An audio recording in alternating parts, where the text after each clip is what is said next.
आप कंपेयर नहीं कर सकते, लेकिन आईपीएल का स्टैंडर्ड बहुत ही हाई है और one of the toughest cricket matches you can watch in IPL. IPL का जो कंपटीशन है उसका रीज़न है कि जो 4 ओवरसीज़ प्लेयर आप टीम में कंबाइंड करते हैं ना, उससे आपकी जो बैलेंस है वो बहुत अच्छा हो जाता है। इसलिए आईपीएल के मैचेस कई बारी दूसरे इंटरनेशनल मैचेस से भी तगड़े होते हैं। उसका रीज़न ये है कि जो कंपोजिशन, जो टीम का जो फॉर्मेट है ना, वो जिस तरह बनाते हैं, सारी टीमें बराबर हो जाती हैं कई बारी।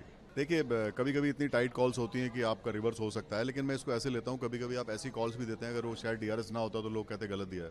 तो पॉजिटिव साइड भी है ना, एम्पायर को बैक भी करता है डीआरएस। दोनों ही बातें हैं। कभी कभी क्या होता है, back to back umpire's call हो जाती है और वो चांस की बात है एक ही साइड चली जाए, तो कोई कोई प्लेयर बोलता है सर देख लो यार, एक ही तरफ जा रहे हो, हालांकि मजाक में कहते हैं।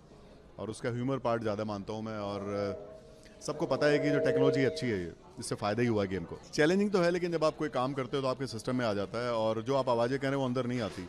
अब 50-60 हज़ार आदमी चिल्लाते हैं, कौन क्या कह रहा है कहाँ पता लगेगा। और इतना सारा गेम में इतना सारी चीज़ें आपने देखनी होती हैं, सब चीज़ों पे ध्यान नहीं जाता और आपने बॉल टू बॉल रूटीन में ही रहते हो। और मुझे पता है बड़ा कॉमन क्वेश्चन है, सब पूछते हैं, मैं घर से निकलता हूँ तो मेरे पड़ोसी पूछते हैं जी देख लेना इंडिया को। ऐसा नहीं है, लेकिन जो प्रोफेशनल हैं वो अपने काम पे ही ध्यान लगाते हैं, क्योंकि हमारी अपनी खुद की प्राइड, अपनी इमेज, अपनी परफॉर्मेंस स्टेक पे रहती है। मेरे क्लब में कुछ लोग अंपायरिंग करते थे, तो उन्होंने मुझे भेजा अपनी जगह, मुझे पता भी नहीं था क्या होता है, और ऐसे ही शुरू हो गया। और फिर मैं थाईलैंड जाने लगा, मुझे एयर टिकट्स और पैसे मिलने लगे, मेरे लिए वो बड़ा लगा। और फिर मैं धीरे धीरे एग्ज़ाम पास कर गया।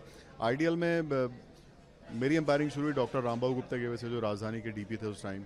मैं उनके टच में आया और बहुत सारे लोग हैं इंडिया में, बहुत अच्छे अच्छे एम्पायर हुए हैं, वेंकट राघवन हुए हैं, और भी बहुत सारे हैं, नाम मैं भूल रहा हूँ। शेफर्ड मुझे हमेशा अच्छे लगते रहे, हालांकि मैं कभी मिला नहीं उनसे, लेकिन जो भी मैंने उनका प्लेयर्स में इमेज देखा, जो भी उनके बारे में मैंने मैचेस देखे, सुना लोगों से, I think is one of the best umpire people have seen. Match कभी भी कोई भी टफ हो सकता है, लेकिन कुछ मैचेस पीछे हुए हैं 2 साल पहले, जैसे एक इंडिया श्रीलंका का T20 था बॉम्बे में, उसमें एक एक बॉल बहुत इंपॉर्टेंट हो गई थी, लास्ट ओवर में शायद उनको 5-6 रन चाहिए थे। एक वनडे हुआ था इंडिया न्यूजीलैंड, जिसमें वो 350 चेज करने लगे थे और आई टू टेक फ्यू कॉल्स जो गलत भी हो सकती है, लेकिन शायद मेरा फोकस ठीक था तो ठीक रही। अच्छा लगता है ऐसे मैच करके, और टाइट मैच का अलग ही मजा है। टाइट ही मैच करने चाहिए, अंपायर की परफॉर्मेंस अच्छी होती है टाइट मैच में। आई थिंक क्रिकेट कमेटी है, उसमें क्रिकेटर भी हैं, अंपायर भी हैं, एडमिनिस्ट्रेटर भी हैं, उन्होंने सब सोच साच के किया होगा, क्योंकि ये भी एक ऐसा इशू है कि इसको ना प्रैक्टिकली हैंडल करना के बाद बड़ा मुश्किल होता है। सिलाइवा कितना कौन लगा रहा है, फिर बीच में लोग कुछ खाने भी लगे थे, वो चीज़ भी बॉल पे आती थी, तो it was very difficult I think. और हाइजीन के हिसाब से भी ठीक ही हुआ जी मेरे,